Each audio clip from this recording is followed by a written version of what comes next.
That's so tight. Jose4984 on YouTube says, this song is my alarm in my phone. I wake up to this song every day. Nice. Thank you. That's Smile. Dat9224, which is on the Hopeworth album. And you know, I think, well, that one was recorded with, let's see if all this stuff works, because I have to like check this stuff. Let's see. Do I have my mic set up? No, of course not. But yeah, that one was recorded with a cheap version or a cheaper version of this mic, which is a 414 TL2. And the 414 TL2, the one that I just had on the screen, is actually one of my favorite mics in the world. But how things change. So I'm surrounded by microphones. I took out, first of all, not all of the microphones in my cab, because I've got a lot. A lot of them are just weird no-name things, except for a few. But we're going to talk about vocal recording and production and the psychological aspects of recording and production. But before I begin, as is customary, I'm going to say hi to as many people as I can before the chat starts scrolling so fast that I can't make... Wow, it's already doing it. Oh, crap. Sorry. Mai's in the house. Alfonso, hi. JBK Nights on Twitch. Nice to see Twitch people show up too, by the way. I like that. Jose, 4984, YouTube. Alfonso, oh, also on YouTube. Are you on both? That's funny. Joseph on Facebook. Oh boy. Lisa, nice to see you here. Konstantinos, Lalo, Kevin. Hey, Kevin, what's up? Todd, Claudio BL, nice to see you here. I'm glad you're here. T Mancuso, X Synthwave, Greg Hog. Hey, Greg, what's up? What's up? Oh boy, it's going. All right. And it says I got new messages on top of that. Did I mention Lalo? I hope I did. Hi, Lalo.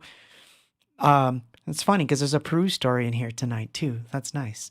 So I've got. Thank you all of you for being here. Thank you. So, as is customary, I'll give you the news that's going on in my current world. Sorry. Having the mic up actually helps me stay straighter in the chair, which is a good thing. Otherwise, I look slouchy. I don't like that. So, that's funny. Drinking excuses? No, I've got my tea. It's just tea. So let's talk about what's going on. So, as far as Sony and all that stuff goes, case is still ongoing, as you know. I posted something on Facebook early this week because I'm still getting a lot of direct messages and things about people asking why Peace is not on Spotify or Apple, and they get mad at me. They're like, hey, I paid for it. Why don't I get it? It has nothing to do with me. So if you want to be nice and kind, every so often, repost my post so that people know. I figured I did it once, so I don't have to do it again. So now I can do it. Although I think I have to make a proper video about it as well. So I will at some point, but the subject, quite frankly, I find boring. And I mean, it's not boring to want your stuff back, but I'm just saying that I find the whole thing boring to keep going over it. So I kind of want to do it once and not have to do it again. So that's one thing. The other is that I'm going to start putting on my Patreon, and this will probably be a free post, all of the relevant things going on so that those of you who want access can see, albeit redacted versions of certain things, but you'll be able to see what's been going on. Aw, thank you, Lisa. Thank you so much for that. Yeah, thank you. Share it. I can't stress that enough because I've been really quiet about it, but then as I'm watching other artists going through it and I see they're actually reaching out to every press they can get, I'm thinking, did I do this wrong? So anyway, it could be, I don't know. It could be that it's good that I stayed quiet on it, but I don't know. I want to make sure, but there is no news to tell at the moment. So that out of the way. There are no shows until September. So that out of the way. So there's no shows to show. So things are a little slow. That does drive me a little crazy, but I have enough stuff to keep me busy to be quite dangerous. So it's all good. So, hi, Wendy. Man, you guys are so awesome to be here and join me on this one. So, we are going to talk about vocal production, but not in the way that you're used to. So we're not going to just focus on like, oh, you got to get this mic, you need to have this sound card, and these are the settings that you have to like optimize your compressor settings and all this weird stuff that, yes, it is important. And yes, you're going to find this on every single production YouTube channel on the face of the earth. So I'm not going to get into that subject quite like that. I'll touch on it because obviously I brought the microphones out for a reason. But I think what is more pertinent is what sometimes keeps people from recording things is they think they have to have the best of everything to do it. And I think this is an approach that I hear a lot on YouTube, like don't even attempt recording vocals if you don't have mic A or preamp B, and blah, blah, blah. And I think those are myths that have to be thrown out.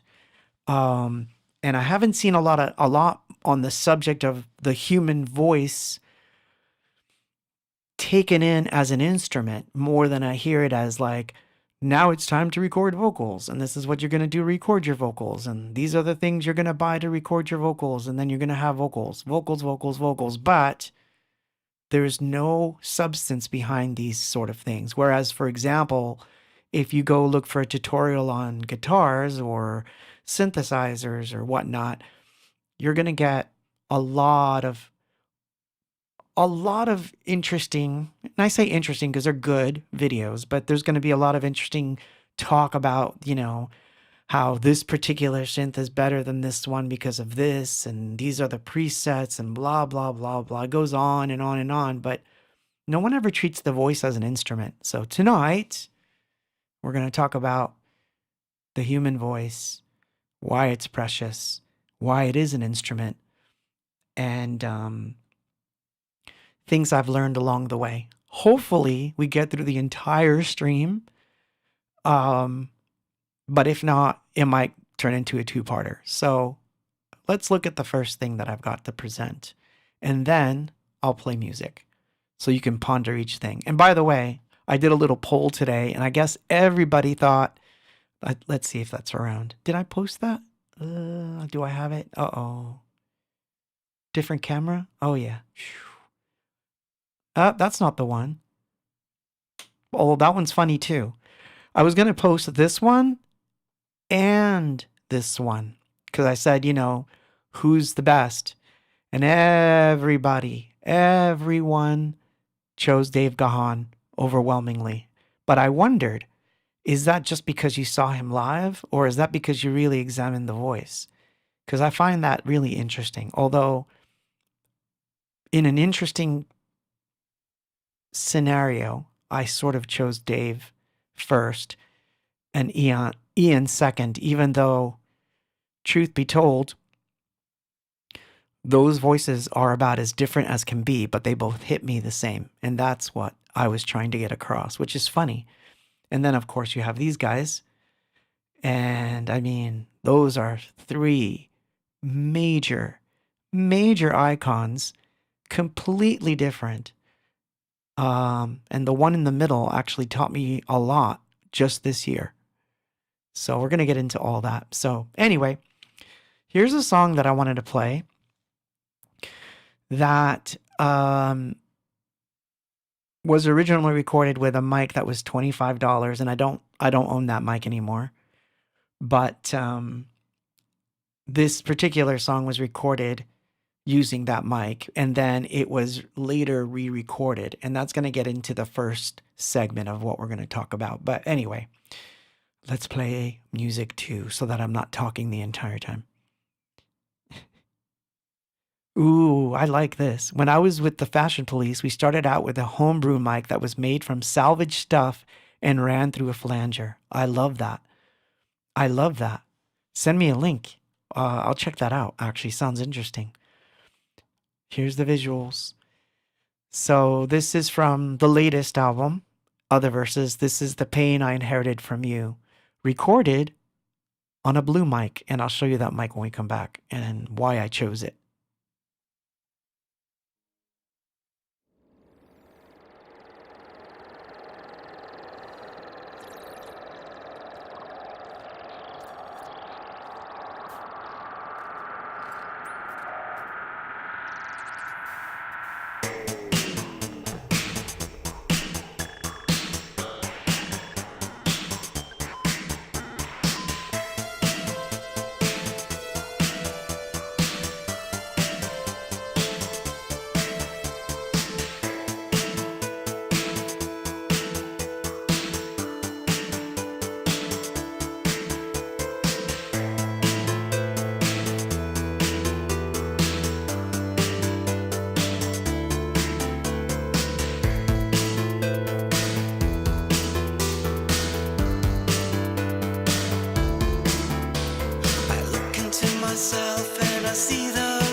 The pain that I inherited from you, which I showed it. Oh man, you have no idea how much this weighs. This mic with its enclosure that I made for it, which is supposed to be to hold a drink, believe it or not, but I retrofitted it. It has like rubber bits inside. This mic probably weighs about, I don't know, I want to say it's like 15 pounds. It's crazy heavy, but I love this mic. It's a little bit on the high register, but I do love it. Every time I've thought about getting rid of it, I kind of chicken out. But I don't use it as much anymore, which is funny. I use this one more than I use any other mic in this room, and this is like, again, it goes back and forth into like, wow, hey, it goes back and forth into this realm of like, what is what? Okay, so here's how we're going to do this. So let me set the timer so I don't mess up. There we go. So I have several slides, but the way that it's going to work is that every time I show one, it's random. So I begin with whatever shows up. So this is, oh, there you go. Are you singing for yourself? Are you singing to the choir? And should you care? Wow. That one first? Yikes. That's not the one I was expecting to be first, but okay. All right, then. That's the one we start with. Yikes. Oh, man. Okay. So, gotta pull up my notes. Sorry. All right. So, finding out who you are as an individual is pretty much an interesting journey in and of itself, and a somewhat dangerous one depending on who you talk to. Yes, I have to read from my notes too, because this is not like I practice this for hours, okay? But finding out who you are as a vocalist is actually filled with more questions than any other, even though you pursue the journey of self as a vocalist. Your innate superpower is that you can also express this self in a way that inspires others to sing with you. And that's a big deal. That really is. I want you to think about what I just said. So if you're exploring your selfhood and you don't express it in any other way than, let's say, social media posts or whatever, or even if you do, think about it that way. If I wrote, "The world is a cruel and lonely place," it is, but if I wrote that on social media, there would be 20 people that would probably disagree with me, and then 20 people that would agree with me, and it would go back and forth, and it turns into, the thing that and we're not here to talk about politics, although this is an interesting sideline to that. However, if I sing, "The world is a cruel and lonely place," and depending on the delivery, whether I scream it in a metal band or I sing it softly with just nothing but a ukulele, it does something far different where it cuts through all the crap and can get to a person directly. And that is an amazing superpower to have as you explore, quote, what you do, which is sing. So yeah, it inspires people to sing with you, even though when you're outside of the song, there would be a disagreement to what you're saying. So it could be anything, obviously, if it's tinged with real political banter, like if I wrote a song about, President X, Mayor Y, or whatever it is, that's different because then I'm obviously seeking some sort of combativeness from the audience. But if I say,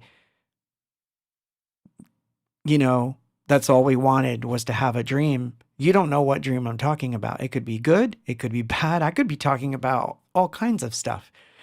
But someone on some level will find themselves in a space to agree with that statement, even though their life or their dreams are different. They can just relate to, yeah, that's all I wanted was to have a dream, right? So sorry, I'm like probably shilling there. But that's what's cool about the human voice.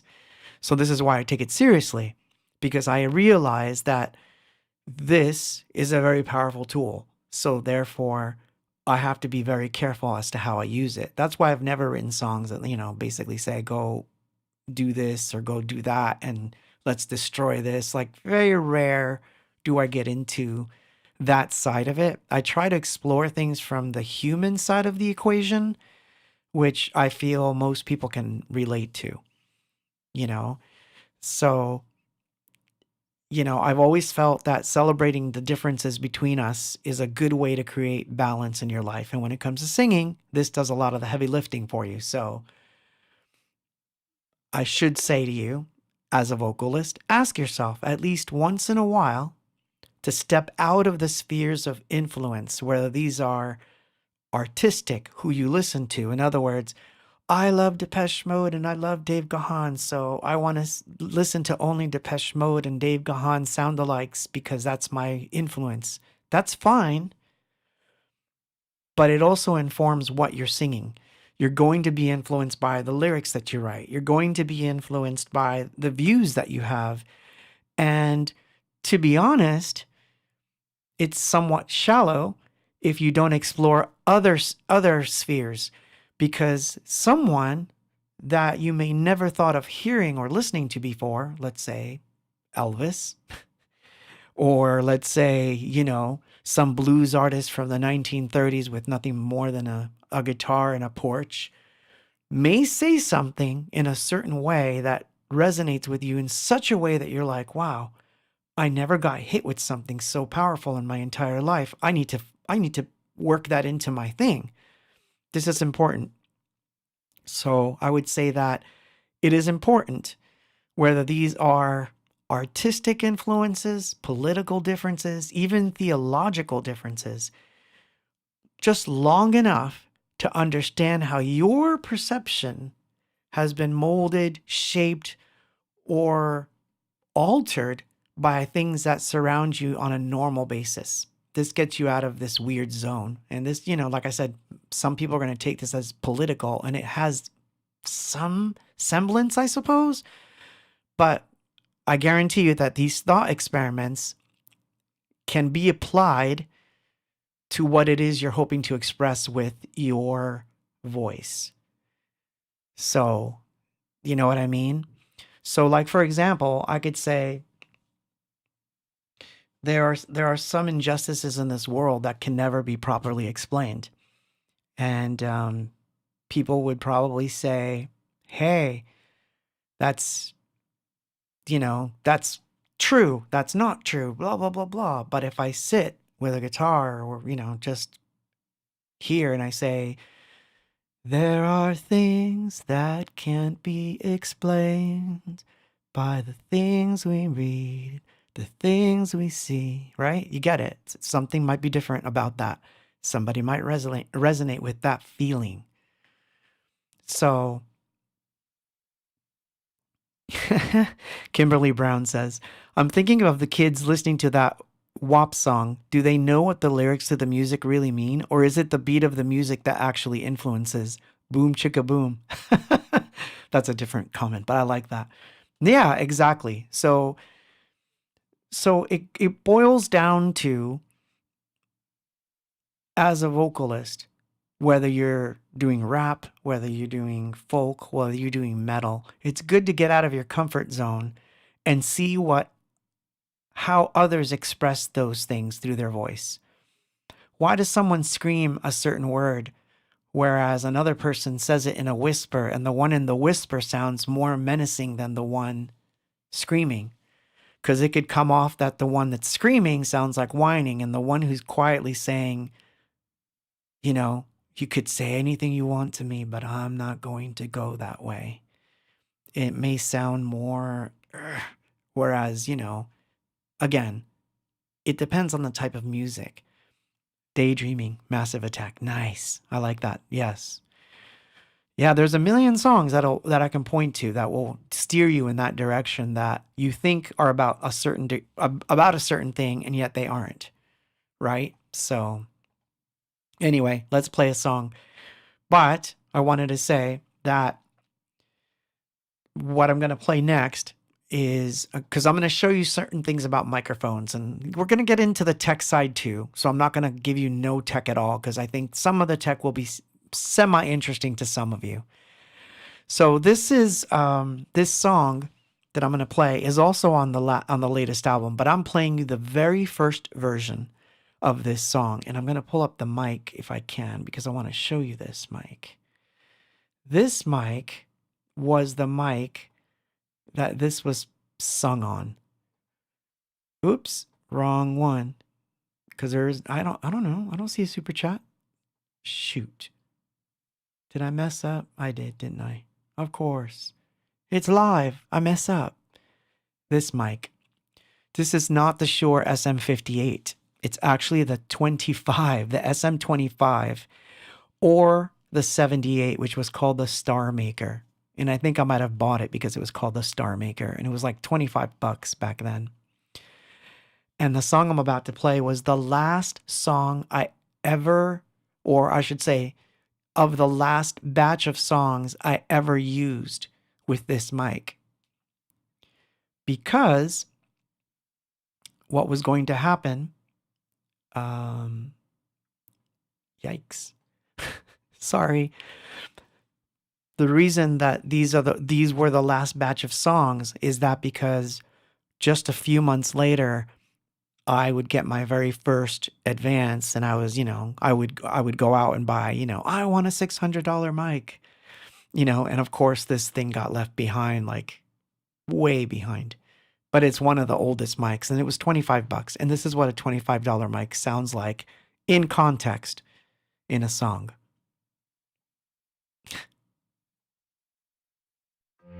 Whoops.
Yeah, for whatever reason, when I remastered these demos, because this one shows up. Let me show something since I'm here. I might as well now, right?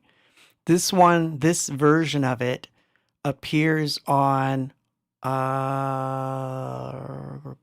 Memories of the Fall, which is on Bandcamp. So, by the way, yes, do follow me on Bandcamp. If you want to support me, by the way, the best way to do it is go grab something on Bandcamp, join my Patreon, all that good stuff. And of course, subscribe, as it were.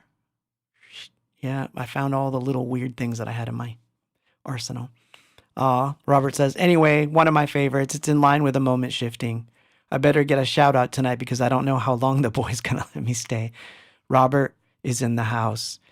Robert, I love you, man. A hug to you and Max. Have an awesome night. In case you can't stick around, I totally understand. So let's bring in the next one and see what is possibly going to show up. Oh, I like this one. So the microphone is not the instrument. Your voice is the instrument. So this one, so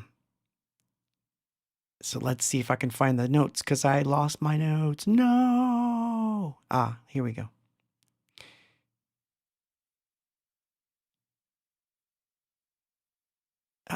Sorry. I apologize. I mixed up my notes, which of course I did. Of course I mixed up my notes because I couldn't do it any other way, right? Jeez. Okay.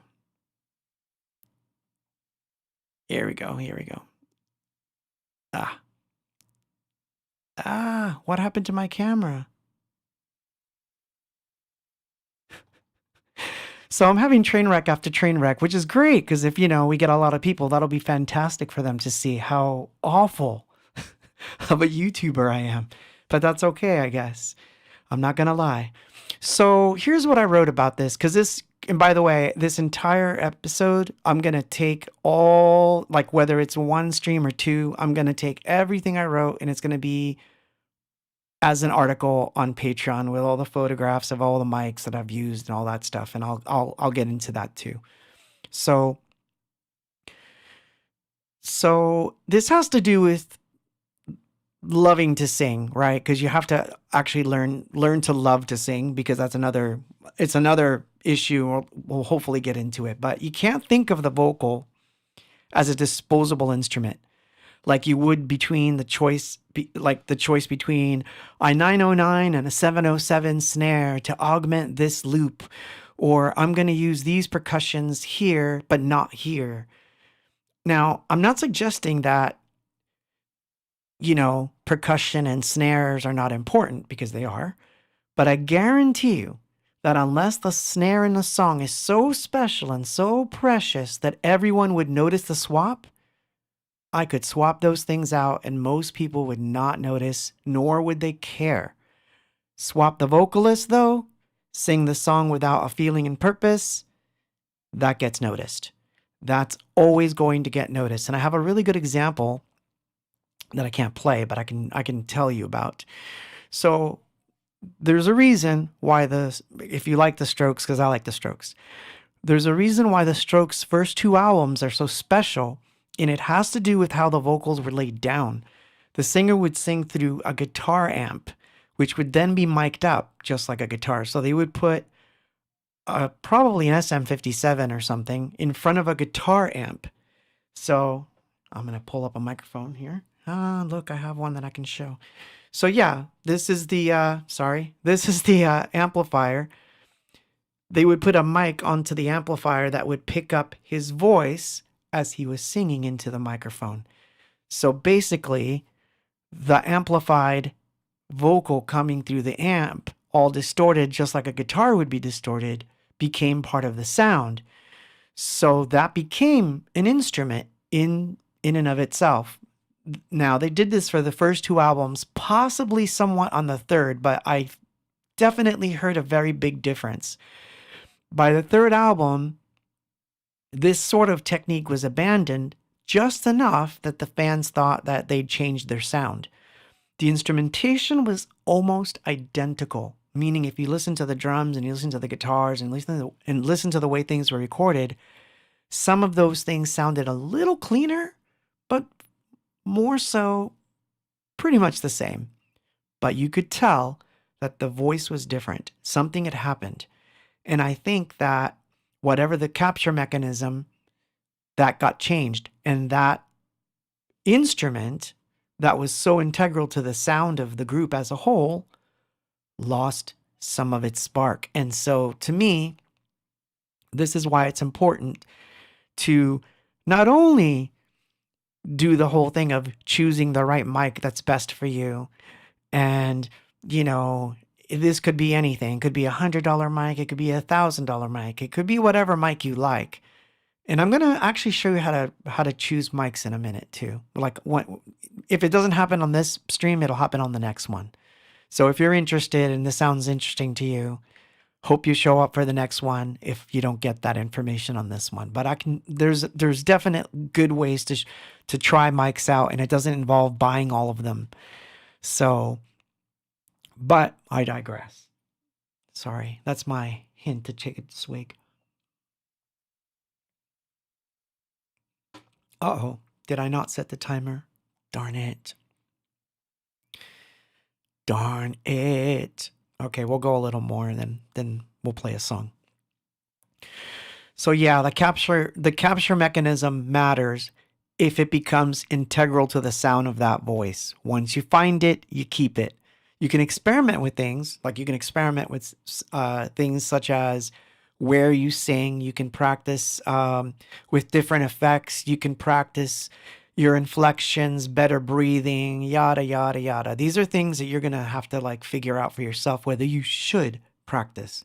Because I can tell you one where it kind of got ruined. You can prove me wrong, but unless you're a real diehard, if you listen to the first 2 or 3 Muse albums, and then you listen to anything that came after, you will notice that something in the vocals changed completely. He sings the vocals much better. He does a much better job, but something's missing.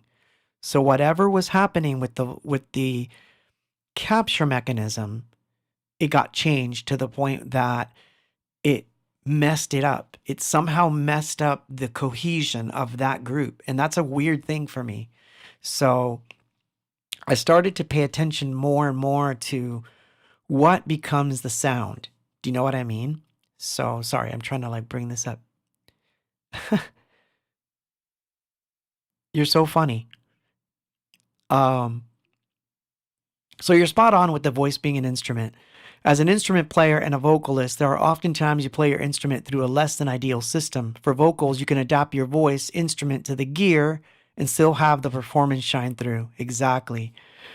And a different view says, didn't Joy Division record their first album outdoors in order to get a certain ambience within their sound? I don't know that that's what they did, but they did a lot of weird things with all the stuff that was recorded on that album, for sure. Whoops.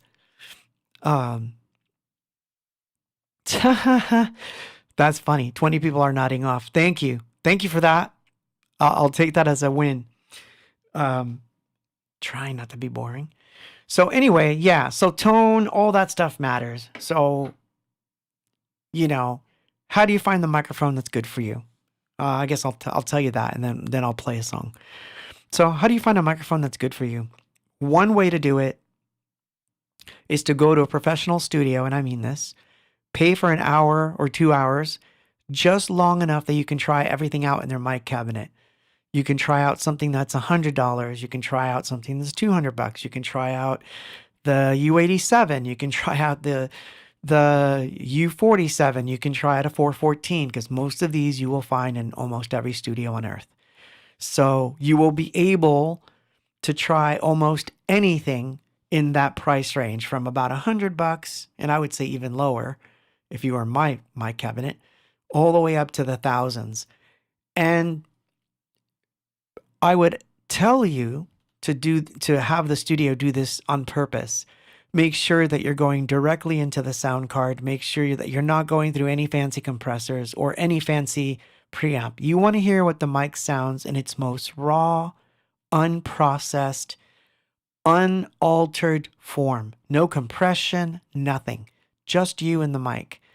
And then that little recording that you made, hopefully you took a song with you that you can just do a 30-second spot. Put all the mics up, sing, go home, listen, and think about, why do I like this? Everything can sound like something else later. Believe me, you can do it. We're at a point in technology where almost anything can be done. So you don't have to like go home sad that you like the $4,000 mic and, oh my God, it's 3 dBs higher in this frequency than these other mics, and I don't know why I can't go on with my life and make a record because I can't afford that $4,000 mic. BS. That's resistance talking. You know how I feel about that. No, you can listen to all the mics and find that sweet spot. And believe me, a sweet spot exists in almost every price point. So I'm going to play you a song that I recorded that was part of, so this song that I'm going to play, was recorded on a very, very expensive microphone, and I did not know it at the time, but that's a good thing. I'm happy that I didn't know, because I think I would have reacted very differently had I known the mic I was actually recording on. This was a test. So here we go. Soldier and Child. Remix, by the way.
Age of the combat soldier was 26. In Vietnam, he was 19. In Vietnam, he was 19.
Soldier and Child, the DVR mix, which, by the way, yes, I can shill that too. If you don't know what DVR is, that's used to be a remix service. Now it's Disco Vinny's Remix, which is a funny name, but that's true.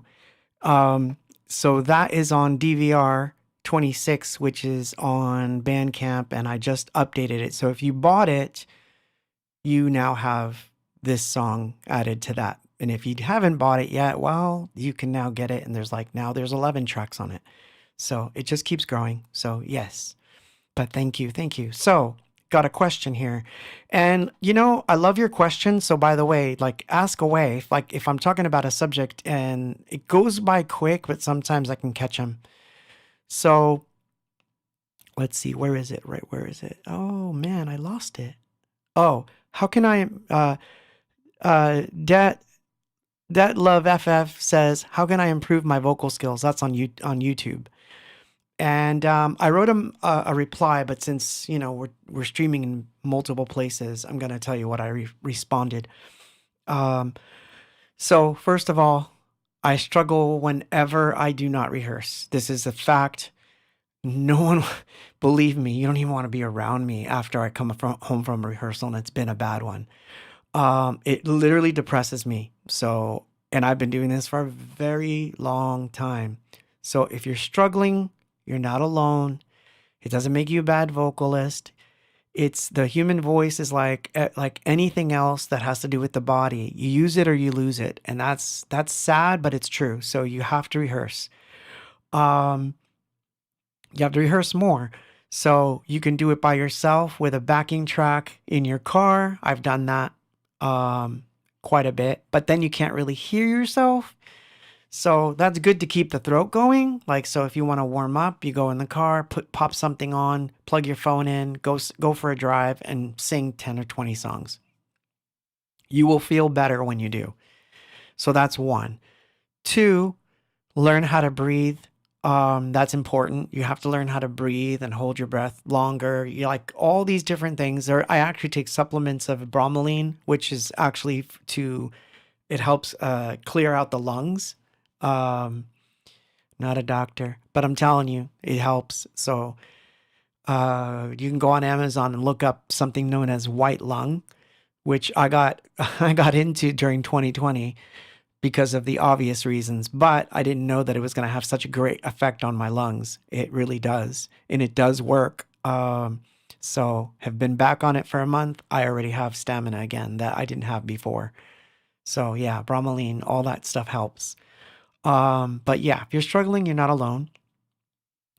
So rehearsal studios have a really good rate for individuals. So you might find you can rehearse for 2 hours in a loud room where you can actually hear yourself through monitors for less than 4 Starbucks coffees, man. So rehearse, because rehearsal is where you can take it's on. Oh, sorry. I see. I shouldn't look at the chat. I shouldn't look at the chat. I keep saying I shouldn't look at the chat. But I'll get to that. So, but yeah, for less than 4 coffees, you can actually rehearse for 2 hours. That's what I do. You get a good rate if you're by yourself. It's less than bands. So that's one way. But learning all the breathing exercises is free because you can go on YouTube and find vocal breathing exercises. That's going to definitely help your chops, because the longer you can hold air, the easier it is to get things through. Now, as far as like actual chops or actual techniques, it's a stylistic thing. You know, do you use vibrato a lot? Do you find that you use vibrato because you're running out of breath versus I just want vibrato because I love it? There's a difference between the two. One is to do it because you have no choice. The other is to do it because you love it. If it's because you have no choice, then you need to focus on breathing exercises. That's important. Never going to be, and this is going to sound funny too. Get a look at this. People will think this is like for drugs. It's not. I own one of these, and I think I showed it last time, but I couldn't show it the way I wanted. You see this? It looks like a weed pipe, doesn't it? It's not. It's actually a lung strengthener. People in the army or special forces use this to strengthen their lungs if they're diving and do stuff. And this is how they strengthen their lungs. This one cost me about $25-$30. I'm going to look retarded doing this. I apologize in advance, but I'm going to show you how it works. So you take a deep breath, you breathe into it, and it makes a funny sound. If I do it right, it will make that sound. If I do it wrong, it'll just go shh, and that means your lungs are not doing so good. You have to be able to vibrate a metal ball that's in here that's pretty heavy, and it raises up and moves this little device on top. It has to sound like vibrato. This is what it sounds like.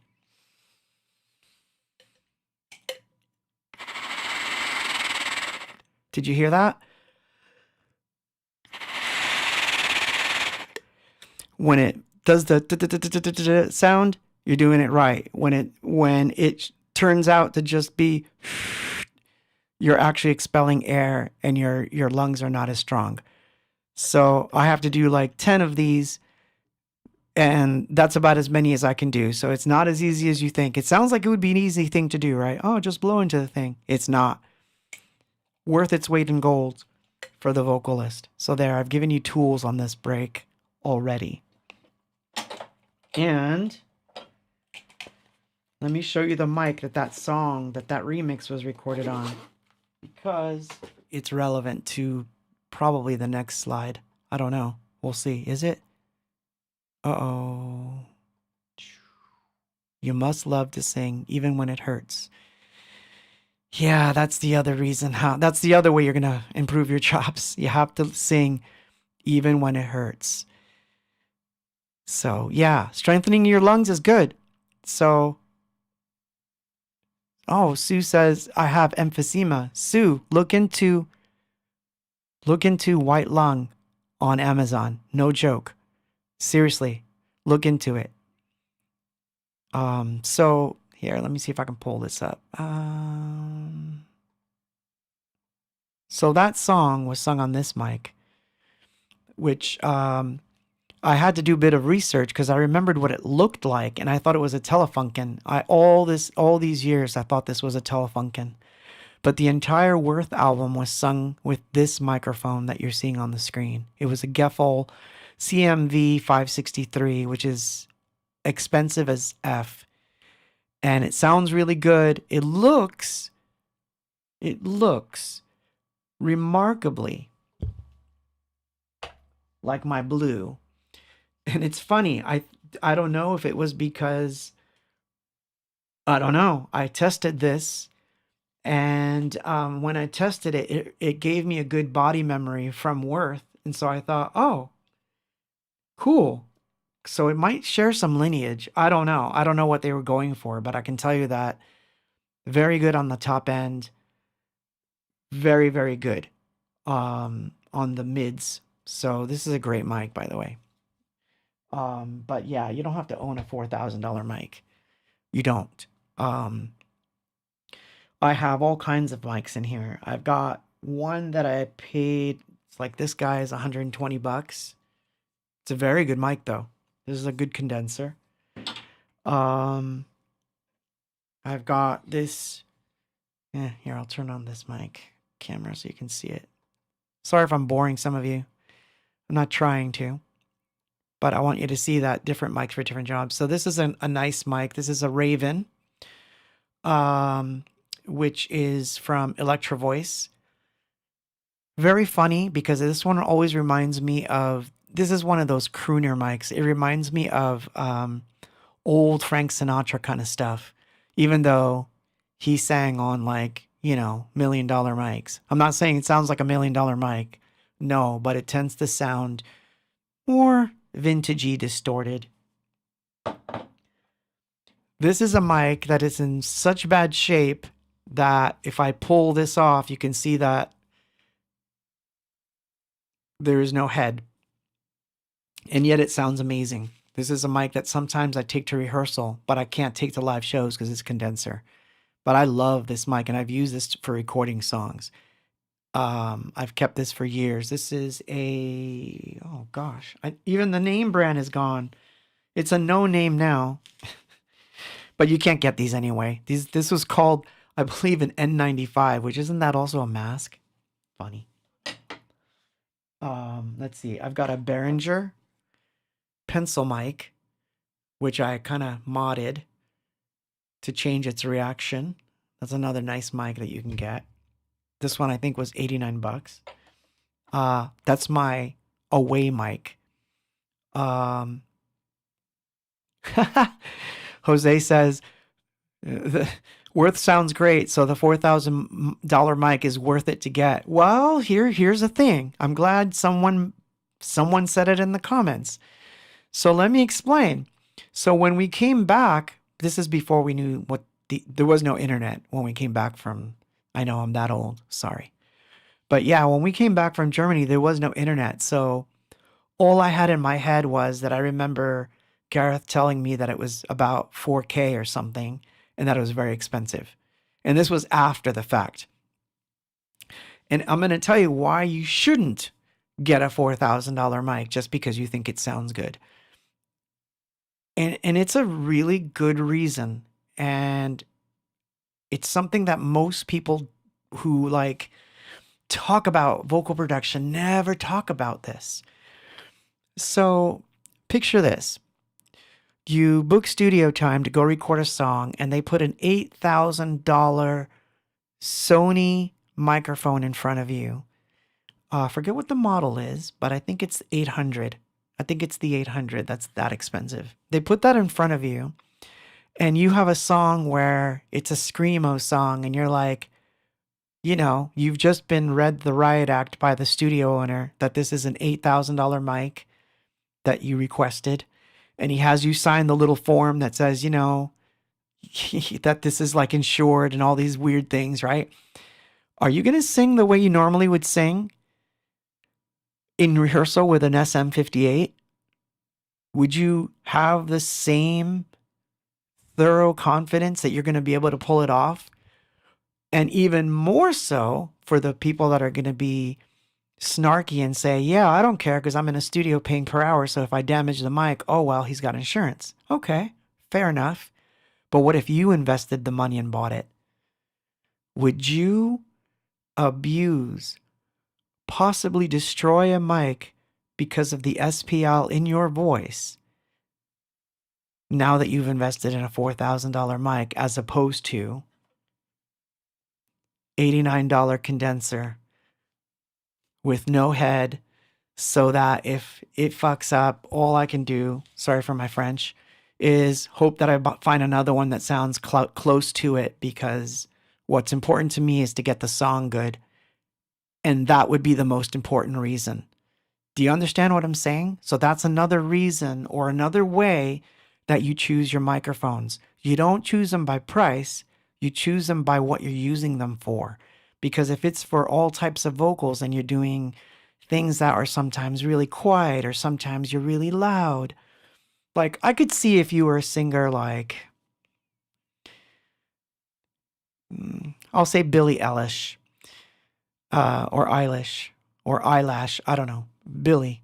So let's say you're like Billie and your voice tends to be soft range, barely there, but real super quiet. I can see why you would want a very expensive Neumann U87 or U47 for that vocal and not be worried that you're going to break it, because she never really does belting. So I don't think that it would be necessary for her. Now, for me, I could probably do a U47. I like U47s. I've used them before. I like them a lot. I know the breaking point. So I would kind of get used to knowing what that breaking point is. So that's another aspect of this. And so that's yet another reason. Sorry. Everything's going by so fast. I'm trying to like keep up here. So anyway, yeah, so choosing your microphone is not quite like choosing a guitar, or not quite unlike that. But remember, when you're choosing a guitar, you're choosing an instrument for how it sounds. Whereas when you get a mic, you're choosing it for how it's going to help you get to where you want to sound. So it's basically, you're buying you. You're buying the whatever the real you is that the mic's going to bring out, not the microphone's brand name, its history. I mean, all that's nice. It's nice to say I sang on the same mic that the Beatles sang through. Yeah, that's nice. That's a great thing. But what you really want is a microphone that reacts really well to your voice. So, yeah, let's play a song. This one's going to be funny. So this one, I'll tell you about the mic after, because this one's interesting. So this is actually another band. This is Isaac Junkie, who had given me, this was one of the first collaborations I ever did. Back in 2015, he asked me to sing a song, and he sent me the lyrics, and he sent me a rough, and I was supposed to sing it. And I said I would do it. And he sent me the song, I sang it, and this is the result. So I'm going to play you the song first, and then I'll tell you the microphone.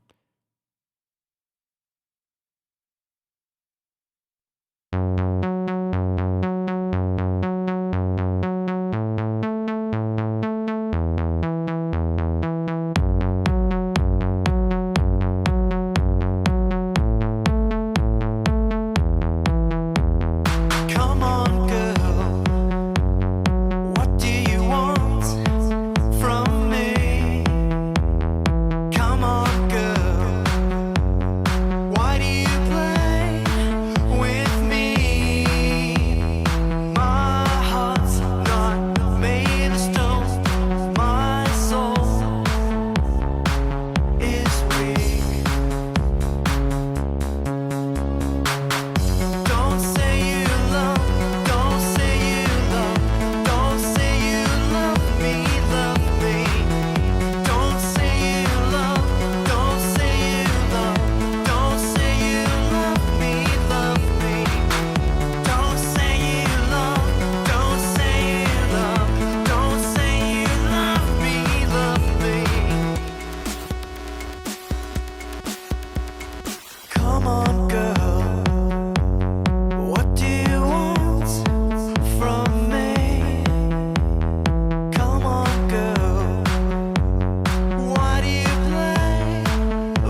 was Isaac Junkie, me doing the parts.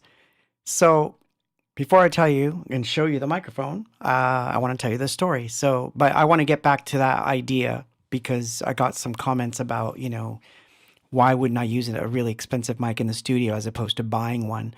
A lot of people like to record at home, and I've met people, and sadly, I've met people that have done this, where they buy the most expensive thing that they could get because they know that that's the one that everybody records through and blah, blah, blah. But then they're afraid.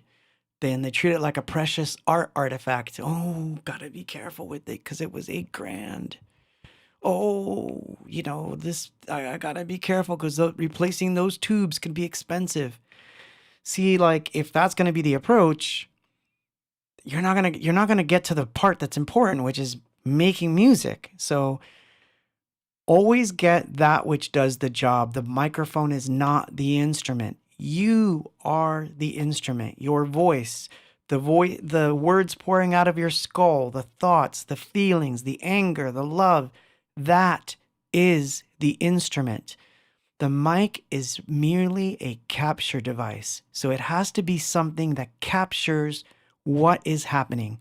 Now, of course, someone's going to say the argument is that the better the capture, the better the result. And I could counter this by saying it yet again, that what you're using to capture can influence the performance. So again, if you're on that $5,000 mic or that $8,000 mic, which is why I never bought a Geffel, by the way, I never got that far. The most expensive mic I've ever owned was $1,200. Which was a 414 TL2. Do love it. I think it's fantastic. But would I buy another one now? Probably not, because I've learned to get its sound without owning it in different ways. And with microphones that are nothing or not even close to its range, because I learned about who I am, what I'm looking for in the vocal. And that's all that's important. So if I can get that down to a science, then it doesn't really matter what microphone I'm on. I can make it work because that's the thing. Then I'll have to risk blowing up a microphone and then, right? So here's what happened. Back in that came out in 2015, but this was when it was actually happening was around 2011. So I was going to be in Lima for a week, and I had made the commitment to record that vocal. And what happened? I forgot to pack my mic. I forgot to pack a sound card, and I found myself in Lima having to record that vocal in a tiny little hotel room that I was there for a week, but by the seat of my pants affording to be there for a week. So it was like I was like literally like practically broke for that week. Long story, not worth telling that part, but I was there for a while and I'd committed to do this vocal. So I recorded the vocal with the one mic that was in my bag. And during the entire thing, I did it on Cubase with this, a little sound card that you plug into the USB port, and a microphone, which here, I'm going to show you what this looks like. There you go. This little mic is a piece of crap by any standard. Any standard of a microphone, everybody would say this is a piece of crap. So, yeah, the song you just heard was recorded on a $2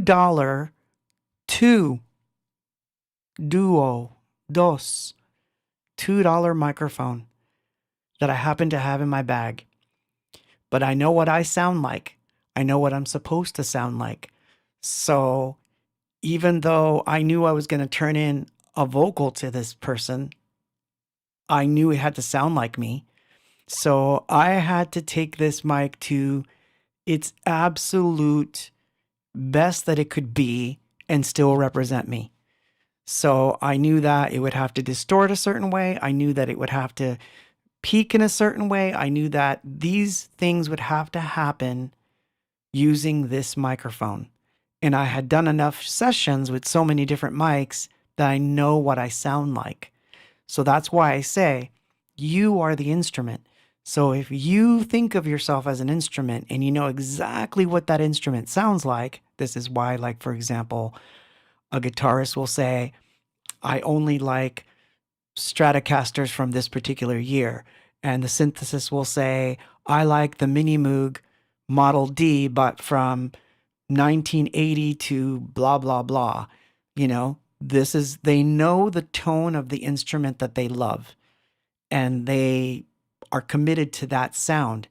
Same goes to not the, oh, I just hit myself. Nice. Oh, man. If I had the ability to cut that out, I would. So no, I just smacked myself in the face with a microphone. Nice. But yeah. So yeah. Basically, this distorted so well that I didn't have to apply a lot of effects. I just had to kind of chop off a little bit of the high-end noise, and I had to do a little bit of extra finessing with what little I had with me to make up for everything that it did. And I might add, he wound up keeping all my ad-libs too, which I didn't even think he was going to keep the ad-libs. I had put the ad-libs on a separate track, and I said, don't, this is for whatever. He wound up using all of them. So I find that interesting. He never once emailed me back and said, hey, this seems to be really badly recorded, because it wasn't. It had a tone, it had a texture, it had I want to say style, but more like it had an attitude. The attitude of the song came through to the point where it didn't matter what the microphone was. And that's the lesson here. $2. $2. It's literally an amazing thing. And by the way, I've used it before. So there you go. Let's pull up the next slide and see what we get. Oh boy, I'm almost afraid of this one. What am I going to get? Ooh, I like this one. Make the environment yours. Ah, yes. This one. All right. Should I play a song first? Give me your vote. Song first, then that, and first a song, and then I explain it?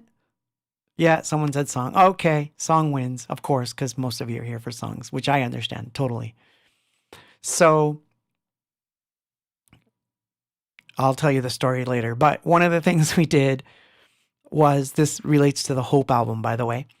When we came back from Germany and we started to work on the Hope album, I wanted the sound that we got with the Geffel, even though at that time I didn't know what it was.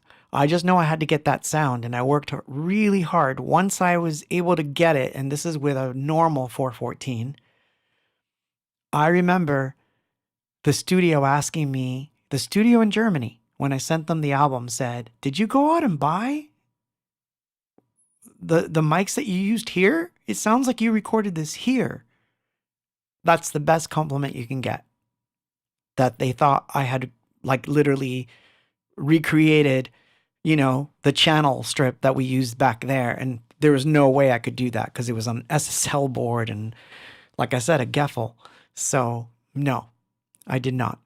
I used a 414, which was the mic that I had known at least as being good for my voice. And I tweaked it until it kind of sounded like what I remembered. And that was all I needed. So here you go.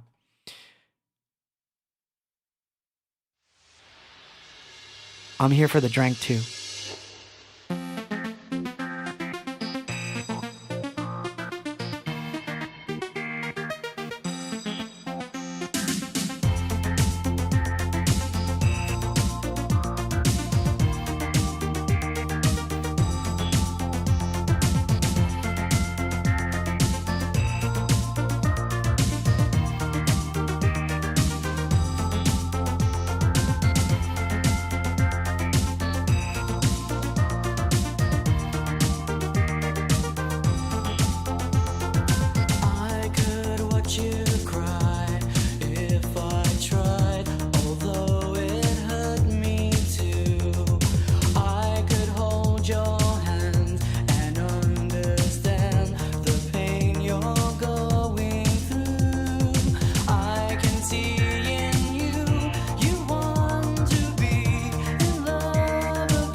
Every single day, I'll give you my heart, I'll give you my soul.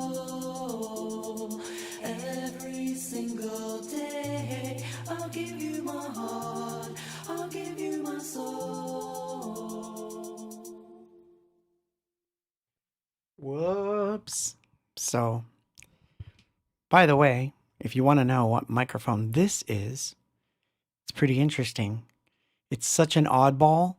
It looks nice. You think it's a black microphone. It's not. It's actually champagne colored.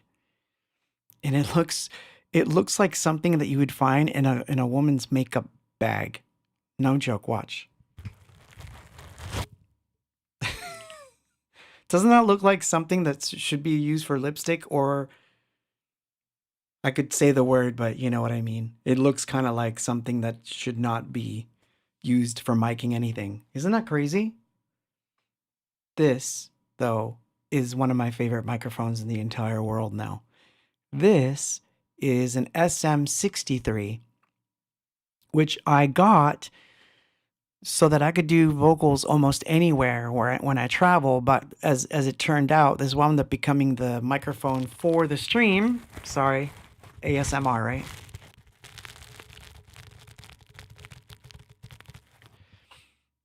Remember do you remember Bugs Bunny when someone is like sticking him with a sword? So that's what this is. This, look. Agony, agony, agony. Oh, man. So the last slide was make the environment yours, but be prepared for the emotional storm. So this is more getting into the production side again. But again, these are things that don't get talked about enough. But so what do I mean by that? Oh, let me set the timer this time. Jeez, Louise Claude, you're screwing up. So make the environment yours. So what does it mean? It means that even if you're going to go record at a famous studio, you may want to have a candle lighting up the room, or you may want to have the engineer not stare at you while you sing, or anyone coming in while you're singing. You may want to have your back turned so that you can be yourself and just have the engineer tell you that, hey, we're going to do a different take, or we're going to do another take. Or you may tell the engineer, because I would do this, even if I screw up, even if I'm laughing, don't stop recording until I say, cut, okay? Because sometimes, and this is just me, I can reconnect right back to the song and like go right back into it. It's not automatically a done deal. If I screw up a verse, I may decide, no, keep going because I screwed up that verse, but I'm into the chorus and I think I can nail the chorus, So these are all the instructions that you would give to the person to set up what I call the environment. This is before you get into the mic and, you know what I mean?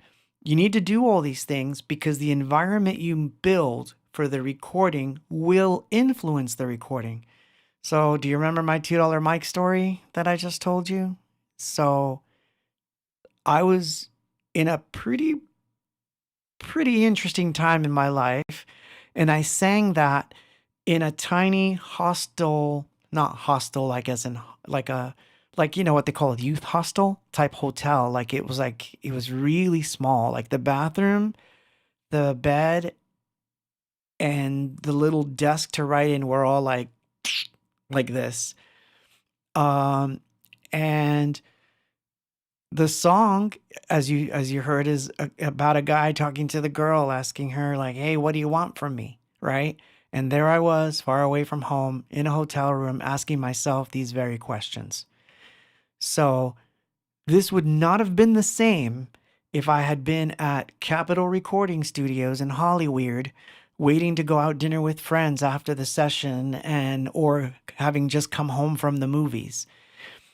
Those are incidental things that can, especially pre-planning and post-planning. So whenever I do a vocal session, So this will give you an example. I try not to have anything else on my plate. In other words, if I know I'm going to be recording, let's say tomorrow afternoon, I'm pretty much set that the entire day will be spent for that session, meaning that I'm not going to plan anything after the session, like let me call up so and so and go for coffee. Why? Because I don't want the anticipation of going to get coffee to be something that ruins the environment of where I'm supposed to be. So what I invite you to do is that when you're about to do a session and doing a session, have no other plans. Make it seem like this session is the last session you will ever do, that this song has to be sung because it is vital to your life that this gets recorded and that there is a record of it. Because what is going to happen in that studio is important. So you have to treat it that way. You have to treat it like it's something important. You can't just say, hey, I'm going to do this vocal for 3 hours and then I'll meet you for coffee and then maybe tomorrow I'll work on blah, blah, blah. Like if you give it tertiary value, it's going to have a tertiary effect in the recording. You know what I mean? No, I wasn't singing in a hostile voice. I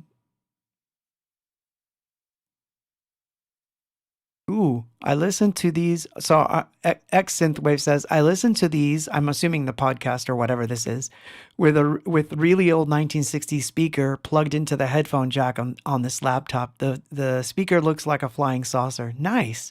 Music sounds great through it. How does the voice sound through it? Am I coming through okay? I know sometimes I might overload a little bit because the preamp that I'm using kind of distorts just so, but I kind of like it. So I don't mind. Because I kind of have it halfway in and out for singing purposes. So if I kind of switch from stream to singing, that's another reason why I use this mic more than any other now. So that's another little tidbit. But anyway, getting back to the, I messed up. I digressed. So yeah, that's why the environment is so important. When we were in Germany, I had never experienced environment. The only environment that I knew, which I didn't realize was an environment, was when I used to record stuff in the old music room back in Patterson, because that definitely was an environment. It was very club-like. It was crazy. Like it was just a big room with two Serwin Vegas on the other side, facing me. My entire setup, loud as can be. That's how we rehearsed. That's how I recorded. That's how I thought you were supposed to record. I thought you were supposed to record when you're playing live. So I would like blast these speakers, sing, and record the result. And that's literally how we recorded our first demos.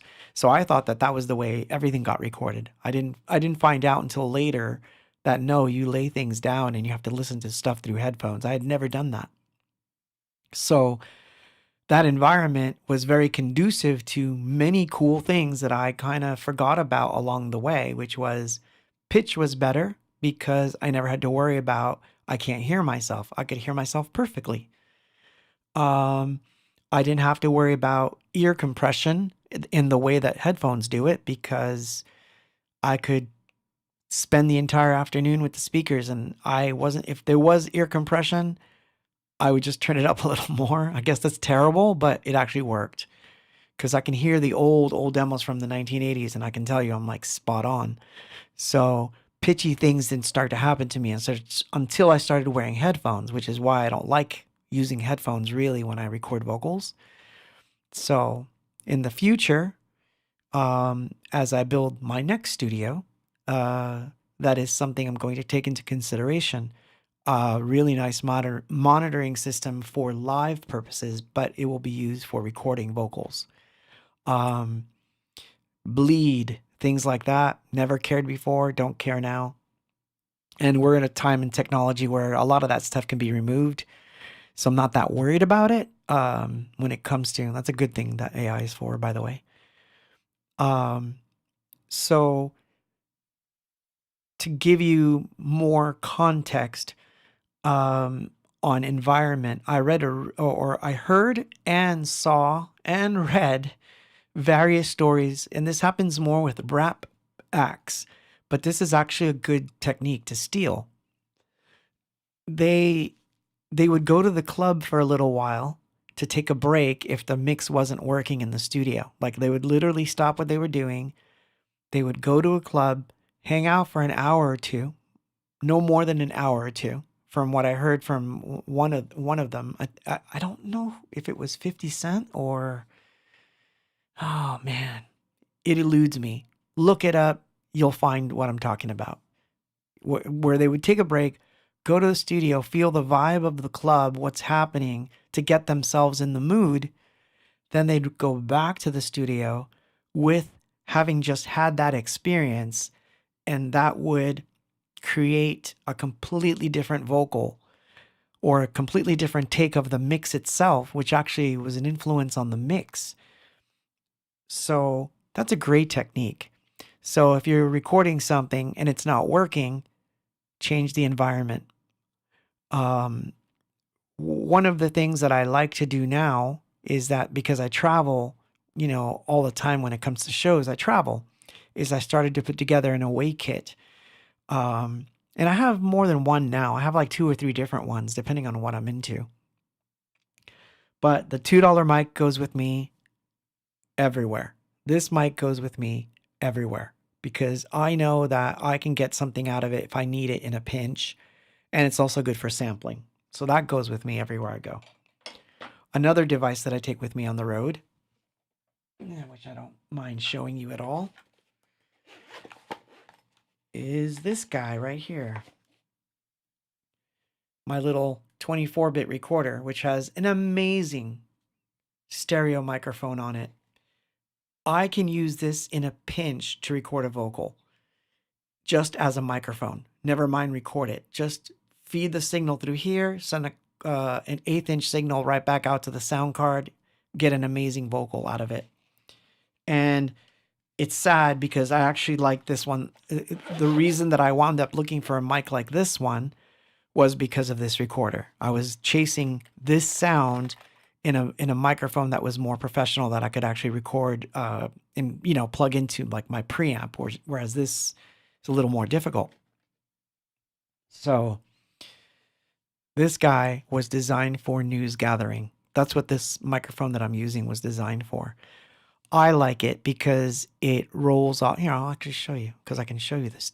This is the nerdy part. This is the nerdy part of the thing. I can show you. So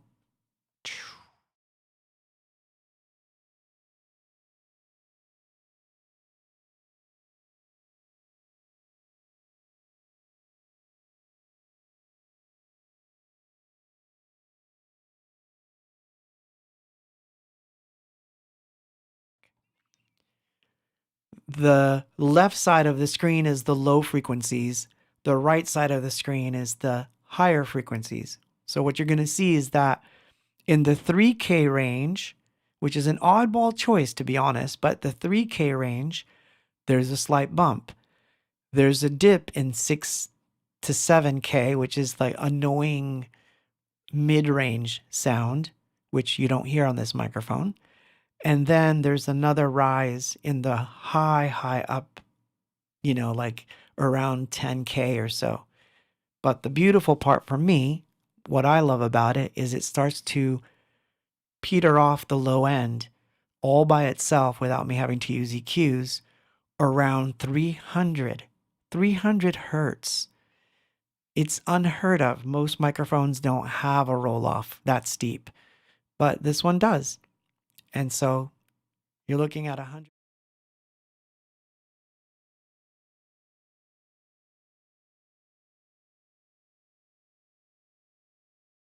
What I love is it's super light, so I can take it anywhere. I can do voiceovers. I can record myself. The only bad part is it sometimes picks up the room, but I don't care. I don't really care because sometimes the room adds ambiance. And so to me, that's a good thing. It's a plus. So Yeah, a bump at 3K and again at 8. But but they're gentle. So I like that. But the roll off, I always loathe any 200 and 250 on my voice sounds terrible. So I don't like it. I don't like how it sounds. So every mic that I have a curve for that I've designed for myself, which is way more techie than I expected to get. But here's another trick for you. The best way for you to not only pick the mic that you like, but to know what you like in your voice is to, let's say that you go find a microphone that you tried a microphone in a studio and it just happened to be a $4,000 mic. Let's just pretend. And then they say to you, wow, this is, a Neumann U47 and you're about a foot away from it, which is, it's about as flat as it can be. Not exactly true, but okay. So analyze that. Analyze the actual recording that you made in the studio with your own equipment, because it's easy to analyze a WAV file and you can see exactly what the curve is. So you will see, like, what did it pick up? Did it pick up my lows and that's what I liked about it? Or did it pick up the highs in a way that was really pleasant? When you find what makes that microphone pleasant, then all you have to do is learn what that curve is and apply it to a different microphone and change its curve. So if the microphone has a bump at 3K and for you 3K seems to be a lot, you cut that 3K from that microphone right off the bat. Now it's not going to reproduce it as well. So these are the things that can help you. So that's why I have all these microphones, and essentially I can record with all of them and sometimes mix and match them and you won't know. You might think, oh, it sounds a little grittier in that section. And that might be because that day I forgot and I used this one rather than this one. And because I EQ them to flatter my voice, now I don't have to worry about a thing. So really important to figure out what your sound is and get to it. That goes back to the other thing. Your voice is an instrument, right? So I know what my instrument should sound like. So that's the thing that I want you to take away the most from this talk. So let's play a song. This is an oddball, and I will explain everything that happened in this song later, because this one is interesting because you'll hear the difference. So spoiler alert, there's 2 microphones. You will hear the difference. But what's interesting about this one is it started life out in a hotel room with a really cheap mic. I knew that I wanted to take it to a different level.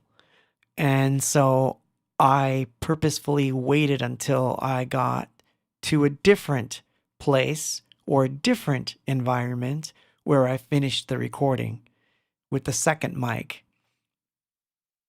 I'll tell you what they were when we come back. But if you're on Bandcamp and you have the Other Verses album, which, I'm not really shilling, but I'm shilling.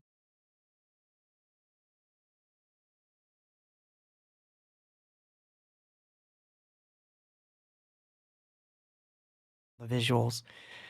This is A Fallen Time. Pay attention to the vocals and how they change over time. There's a reason. There's that last bit that I want to explain about arrangements, which goes with songwriting and production.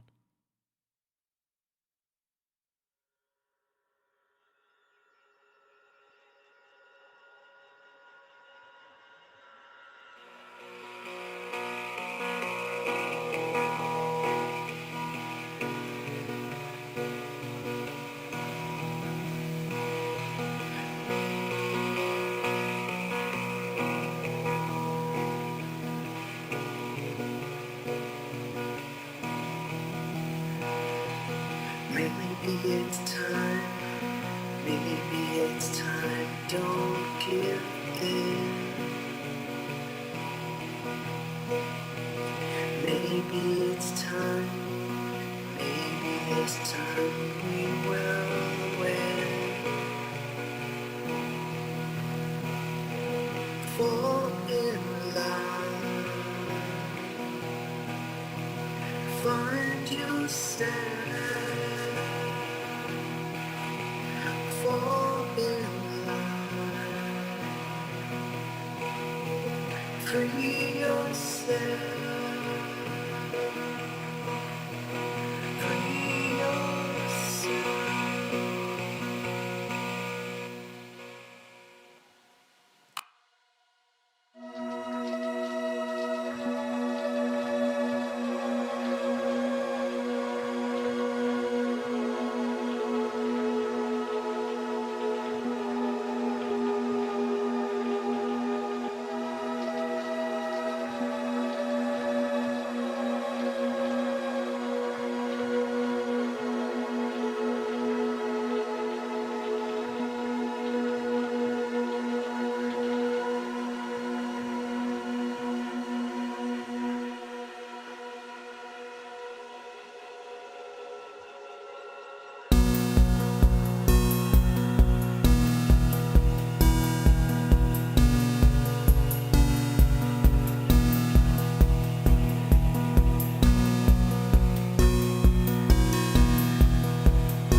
Don't give in.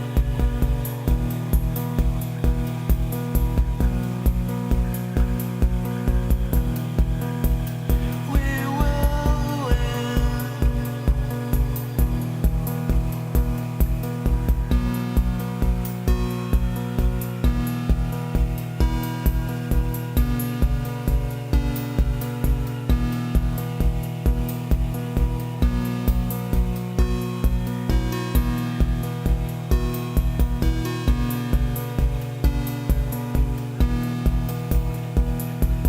Maybe it's time. Maybe it's time. Don't give in. Maybe it's time. Maybe this time we will win. Fall in line. Fall in love. Find yourself. Find yourself. Fall in line. Fall in love. Free yourself. Free yourself. Free yourself. Free yourself.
I'm back. So yeah, the first half of the song happened in a hotel room when we were at a casino of all things. And I don't tend to like casinos all that much, but they kind of grew on me only because I enjoy the hotel room part. So we were at a casino and I was by myself, and this was in Vegas actually. And I started writing a song, and I thought, oh man, I have a song, and I didn't think I was going to be long enough to write anything. And in the middle of that arrangement, I thought of a vocal idea, so $2 mic came in handy. So then that was done. And then I worked in my software to finish the arrangement, knowing that I'd have a second verse and that the second verse was going to happen, but I did not record it. And here's why I didn't do it. And I'll leave you with this thought because we're coming up at the end. So this is going to be the last thing that you hear before I play the last song. So the reason I didn't want to record the second verse, even though I had the thing written down already, was that I knew that if I recorded the second verse with the $2 mic, I would probably fight that demo, fight it to the ends of the earth because of the atmosphere. So I thought, well, I'm going to keep everything lo-fi in the very beginning so that everything fits the instrument, which was the voice. So the voice is going to be lo-fi, so everything has to be lo-fi. So if you noticed, everything in the beginning of the song was lo-fi. Everything. Shorter stereo, smaller stereo field, all that kind of stuff. And then it expands. So about, I don't know, maybe 2 weeks later, I had a chance to work in a different hotel room because we were in a hotel room. And then I used this little guy, for the second vocal because I knew that this one would work. So this then went into a sound card that travels with me on the road when I'm doing shows because that's what was happening. I did a show. And so I was able to use the sound card that I normally travel with and take this guy along. And so in the second hotel room, I was able to finish that part. And then, to just make the story a little bit more interesting for you, the sampling at the end was I went to go watch Robert DJ when he was doing a DJ set in Arizona, and I had a day off basically in this Airbnb, and I worked on the book for other verses, but I wasn't expecting. See, this is the thing, right? Now I always take an away kit, but I was still in that phase where not everything needs an away kit, but now everything needs an away kit. So I always have an away kit now. But long story short, I find myself listening to records because this particular Airbnb had an old record player and some weird records, and I was listening to them in the background, and they were all warbly and terrible.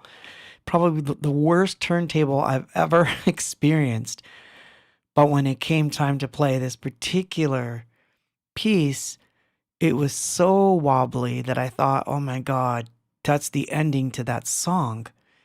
And the only thing I had handy was the $2 mic again. And I didn't even have a way of like miking things properly because I don't think I had the clip on it. Now it has a clip. But at that time, it didn't even have the clip. So I had to kind of hang the microphone like right over the turntable's little speaker. And I had to kind of like hold it there.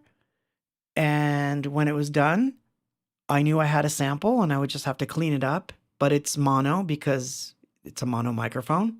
So obviously, it's nice to carry microphones around in the studio because it could serve the purpose of recording this and it can serve the purpose of recording oddball vocals. So recommendations that almost at any level you should be able to partake in is this.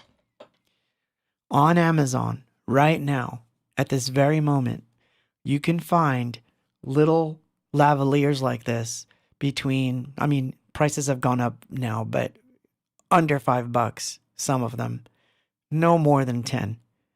Have at least one or two sitting around in your bag. You're not going to regret it. That's one. The other thing you can do is there are condensers now. There are literal condensers that are in the $30 range. And what's funny about them, I've tried a few of them, is that they're not bad. They're not bad at all. In fact, they require a little finessing, but what's cool about them is they're $30. So if you're going to do something really crazy with it, like say, you know, I'm going to overdrive it to death by screaming into it, and from there it's going to go into a preamp that screams even further, or you're going to do something really crazy like I'm going to plug one microphone into the guitar amp, and then I'm going to take this condenser and shove it in front of the speaker until it distorts to all hell. And of course, if you break it, so what? $2, $30, you're not going to regret it. Always have some lo-fi microphones lying around, and I guarantee you, you're going to use them a lot more than you think. Because I certainly find myself reaching for them more than I reach for the blue. It's difficult to get the blue, like to be my all-arounder, because it's, number one, heavy as F, so it's not going to travel well. It's not dual purpose, so I can't do the stream and do singing with it. It's one or the other, so that was a drag. So as much as I love this microphone, this one right here, as much as I love this microphone and I love the way it sounds, when I've done A/B tests between it and this, I am splitting hairs. I've gotten to the point where I'm splitting hairs.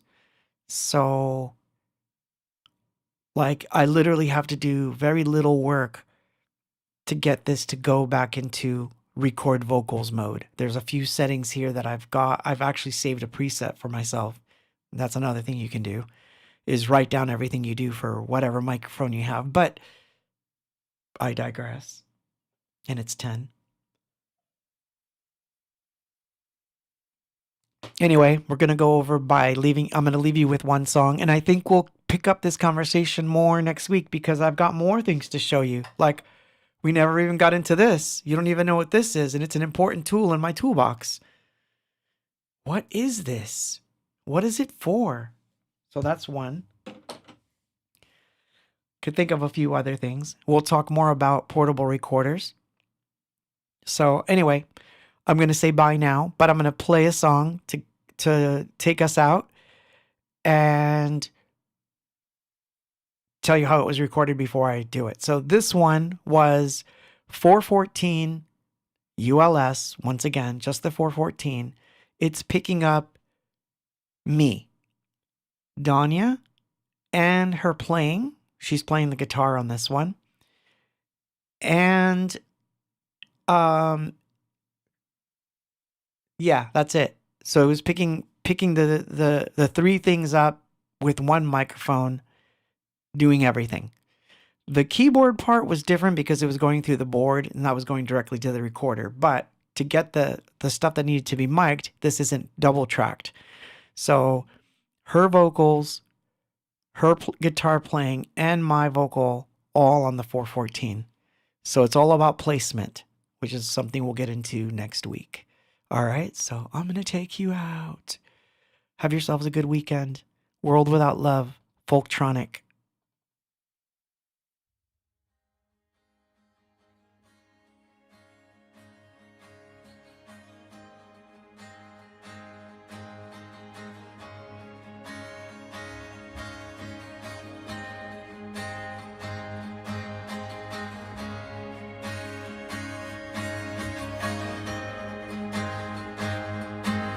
If I heard you say the world is everything, I would be dreaming of living quietly. And if I heard you say the world's too cold to touch, I could change your minds with just a kiss. What are we gonna do in a world without love? What are we gonna do in a world without love? Do you feel the pain of our neighbor's heart? And do you understand the human mind? 'Cause if we did, would it make us live together in this lonely world? In this lonely world, what are we gonna do in a world without love? What are we gonna do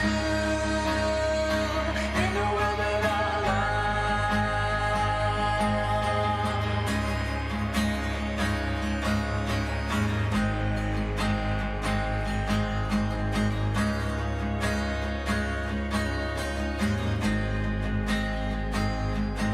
So if you walk this way and you dance with me, hopefully I can change the loneliness. 'Cause in your eyes I see the laughter hiding so deeply, always within you. What are we gonna do in a world without love? What are we gonna do in a world without love? Sweet love, sweet love, sweet love, sweet love, sweet love, sweet love, sweet love,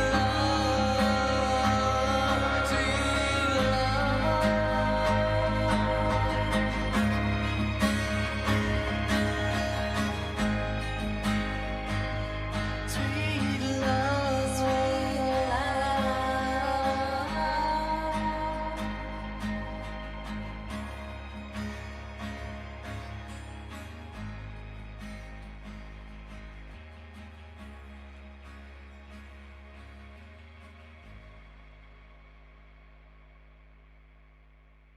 Time does fly, doesn't it?